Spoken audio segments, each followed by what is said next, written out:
Buenos días, tardes, noches, estudiantes de primer grado de secundaria, dependiendo de la hora que ustedes estén viendo el video. Ya nos encontramos una vez más en el curso de física, área de ciencia y tecnología, ya en el boletín virtual número 12. Y el tema que tenemos que trabajar hoy es movimiento rectilíneo uniforme variado, MRV, la segunda parte. A ver, la clase anterior ya hemos definido qué era la aceleración, ¿no? La aceleración es el cambio de velocidad y observamos una fórmula que podía ir variando, ¿no? Que es la fórmula que está acá, que la estamos observando ahorita. Va a haber una velocidad inicial, una velocidad final. Si la aceleración está a favor, era positivo. Si iba en contra, era negativo. En la segunda fórmula, ¿no? En el modo de la segunda fórmula, la distancia que recorre en un intervalo de tiempo.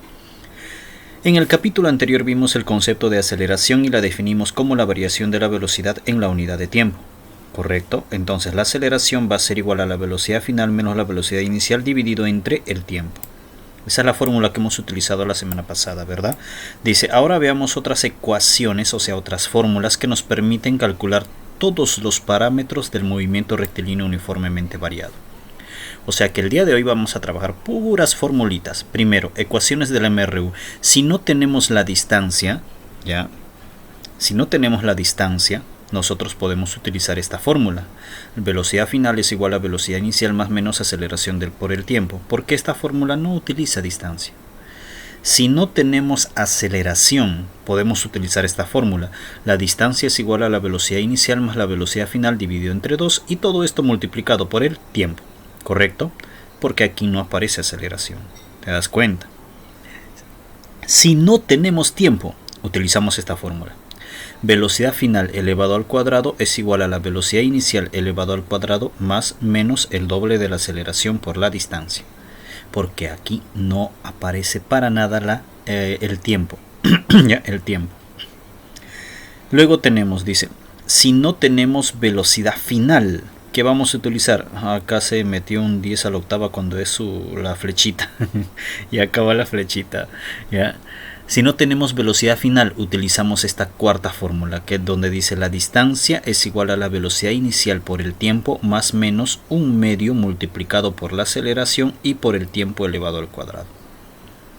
¿Correcto?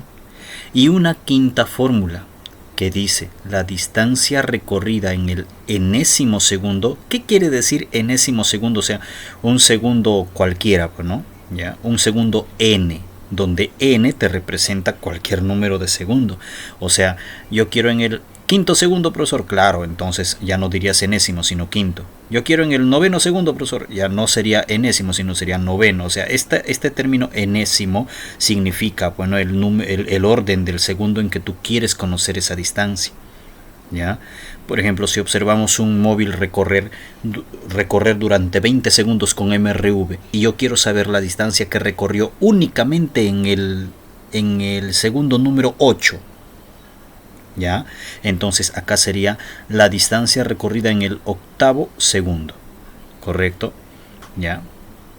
Entonces esa distancia, ¿ya?, se calcula como la velocidad inicial más un medio multiplicado por la aceleración y multiplicado por el doble del segundo que tú estás buscando menos 1.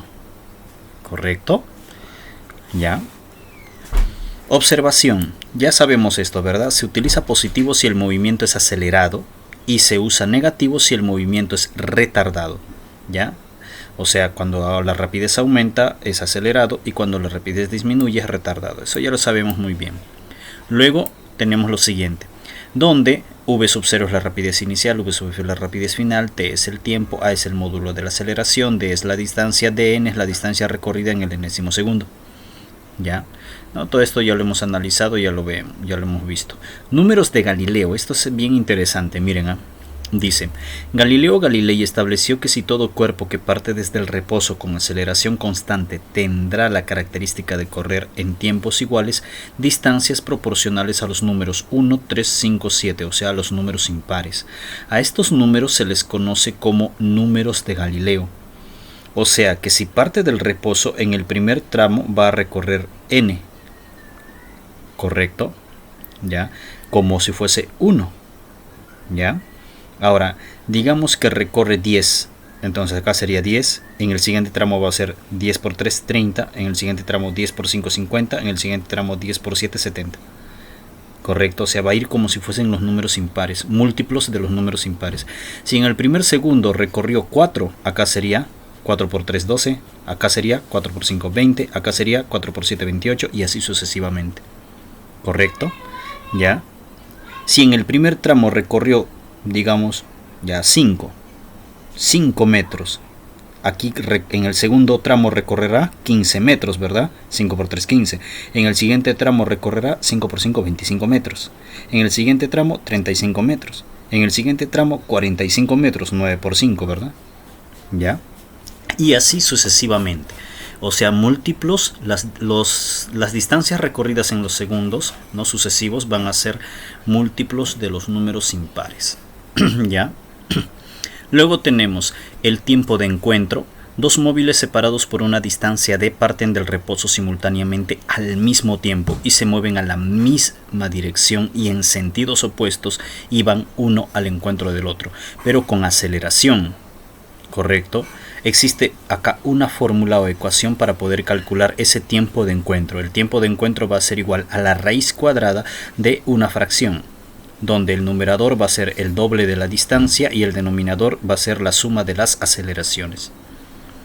Y el tiempo de alcance también, cuando hay uno que acelera más rápido que el otro para alcanzarlo. ¿Cómo se va a calcular ese tiempo de alcance? Como la raíz cuadrada de una fracción, donde el numerador es el doble de la distancia, miren, es igualito, pero ya no va a estar dividido entre la suma de las aceleraciones, sino entre la resta de las aceleraciones. Correcto, donde obviamente la aceleración que va adelante o la aceleración 1 es la aceleración mayor. Correcto, ya.